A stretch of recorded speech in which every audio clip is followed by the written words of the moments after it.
Bonjour à toutes et à tous et bienvenue dans cette nouvelle vidéo. Aujourd'hui, dans cette nouvelle vidéo, je vais vous présenter comment savoir si votre logiciel est compatible avec la facturation électronique. Je vous invite à bien rester jusqu'à la fin de cette vidéo car je vais vous présenter les caractéristiques à prendre en compte afin que vous puissiez savoir si votre logiciel sera compatible avec la facturation électronique. Comme vous le savez, à partir de septembre 2026, vous devrez choisir une plateforme agréée pour recevoir et émettre des factures électroniques. Et beaucoup d'entrepreneurs pensent euh, à se poser la question suivante, c'est de savoir si votre logiciel est compatible avec la facturation électronique. On va voir l'ensemble des caractéristiques que vous devez prendre en compte afin de savoir si votre logiciel de facturation actuel ou d'autres outils que vous utilisez déjà sera compatible avec la facturation électronique.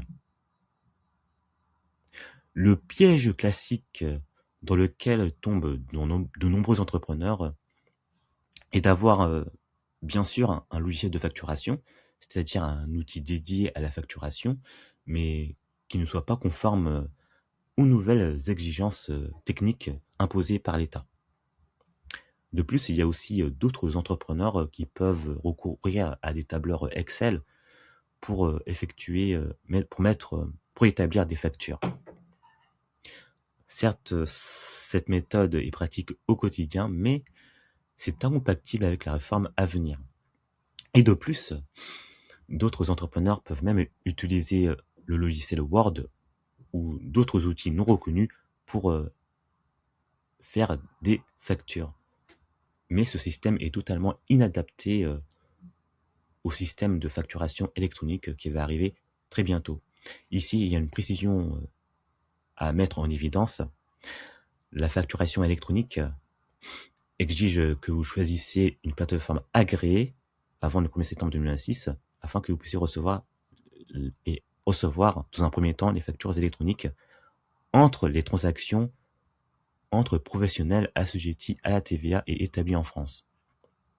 Par contre, si vous effectuez des transactions avec des particuliers ou des entreprises situées à l'étranger, dans ce cas, vous n'êtes pas obligé de recourir systématiquement à une plateforme agréée pour établir des factures électroniques. Mais vous pouvez utiliser des tableurs Excel ou d'autres outils que vous utilisez actuellement pour faire des factures, auprès notamment de clients particuliers et des entreprises situées à l'étranger. Ça, c'était la petite précision. Alors, ce que dit la réforme, c'est qu'à partir de septembre 2026, vous ne pourrez plus envoyer vos factures directement à vos clients. Pour cela, vous devrez obligatoirement passer par une plateforme agréée, notamment si vous effectuez des transactions avec vos clients professionnels, assujettis à la TVA et établis en France. Une plateforme agréée permettra de vérifier la conformité de chaque facture. En effet, chaque facture devra suivre un format structuré. De plus, la plateforme agréée que vous aurez choisie avant le 1er septembre 2026 devra vous permettre de recevoir et d'émettre des factures électroniques. Et de plus, cette même plateforme agréée vous permettra aussi de transmettre certaines données directement à l'administration fiscale. Et justement, la question que vous devez vous poser maintenant est de savoir si votre logiciel actuel s'intègre parfaitement dans ce nouveau système.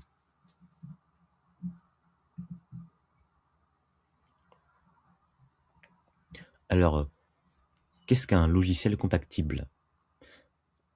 Un logiciel compatible n'est pas juste un logiciel qui fait des factures, mais c'est un logiciel qui est capable de dialoguer avec le système de facturation électronique. En d'autres termes, si vous avez un logiciel de facturation, ce logiciel de facturation ou d'autres outils que vous utilisez déjà doit pouvoir se connecter à une plateforme agréée. Ensuite, la plateforme agréée vous permettra d'envoyer et de recevoir des factures dans le bon format structuré. Et justement, la facturation électronique, à travers la plateforme agréée, vous permettra de gérer les statuts des factures. En effet, il peut s'agir par exemple des statuts envoyés, reçus, payés, etc. Et en plus, les plateformes agréées vous permettront de transmettre les bonnes données à l'administration fiscale, notamment les données liées à la déclaration de TVA, etc.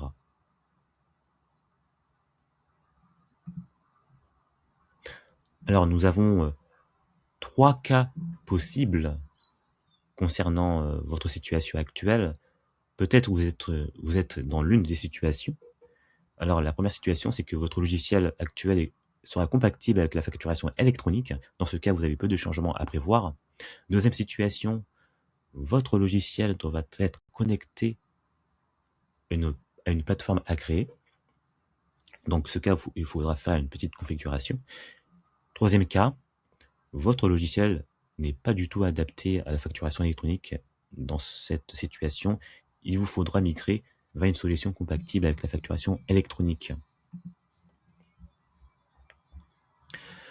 Le premier cas est que votre logiciel sera compatible avec la facturation électronique. Dans ce cas, vous aurez peu de changements à faire. Donc, c'est-à-dire que votre flux habituel de travail sera préservé. Si vous avez un logiciel justement qui est compatible, ce logiciel pourra aussi mettre mise à jour automatiquement. Vous devez dans ce cas vérifier avec votre éditeur de logiciel pour savoir si une mise à jour pourrait être effectuée afin de répondre aux exigences de la facturation électronique. Et justement, si vous êtes déjà dans cette situation, vous aurez un fonctionnement simplifié concernant la facturation électronique, car vous aurez déjà un logiciel compatible et la transition se fera plus tranquillement.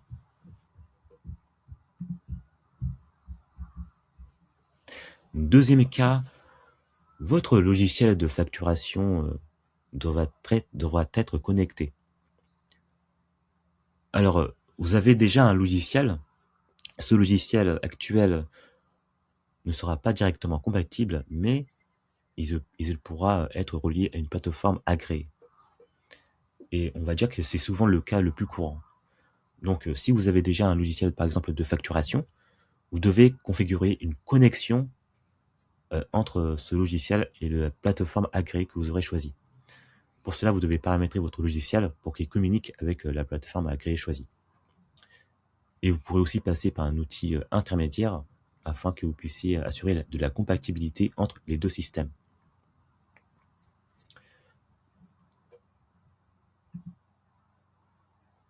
Troisième cas, donc il s'agit le cas où votre logiciel n'est pas du tout adapté à la facturation électronique.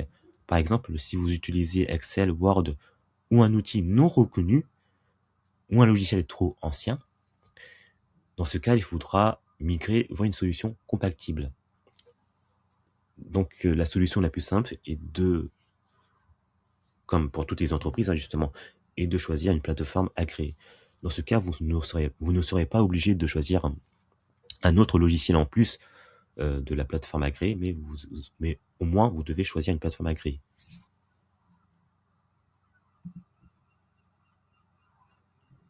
Alors, comment devez-vous vérifier concrètement votre situation actuelle? Pour cela, vous pouvez suivre 3 actions simples pour savoir où vous en êtes. Tout d'abord, vous devez vérifier avec votre éditeur de logiciel actuel. Vous devez vous poser la question suivante et de savoir si votre logiciel est compatible avec la facturation électronique. Et aussi, vous devez bien vérifier dans vos logiciels s'il y a les mentions intégration, plateforme agréée, e-invoicing ou conformité réforme. Normalement, il y a des labels sur vos logiciels qui informent de la compatibilité avec la facturation électronique. Et enfin, vous devez vérifier les mises à jour, car il y a des logiciels qui évoluent régulièrement et justement ces logiciels peuvent inclure justement les mises à jour concernant la facturation électronique.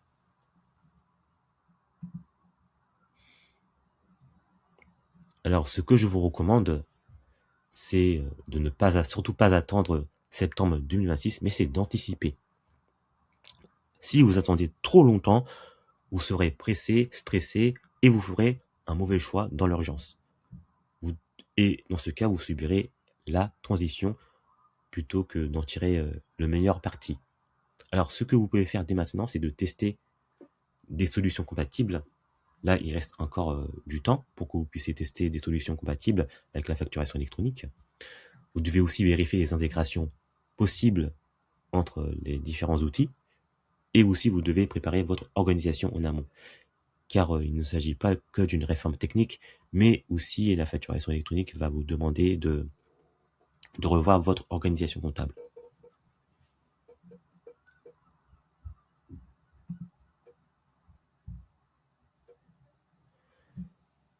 Bien que la facturation électronique soit une réforme qui est d'abord conçue pour lutter contre la fraude à la TVA, car il y a beaucoup d'entrepreneurs qui voient la réforme de la facturation électronique comme une contrainte, comme un contrôle de l'État sur les entrepreneurs.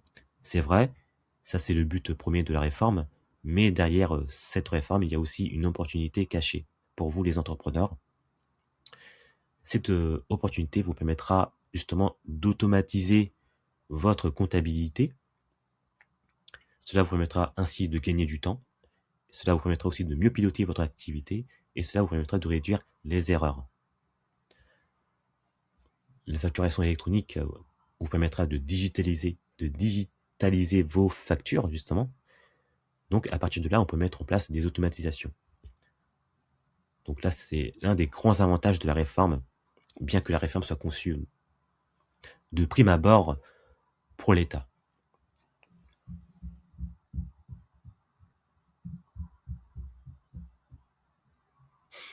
Donc, en résumé, vous devez, si une solution est compatible, si il se connecte à une plateforme agréée, et si cette solution, et si ces logiciels via les formats électroniques, et s'ils s'intègrent dans le nouveau système. Ça, c'est une solution compatible.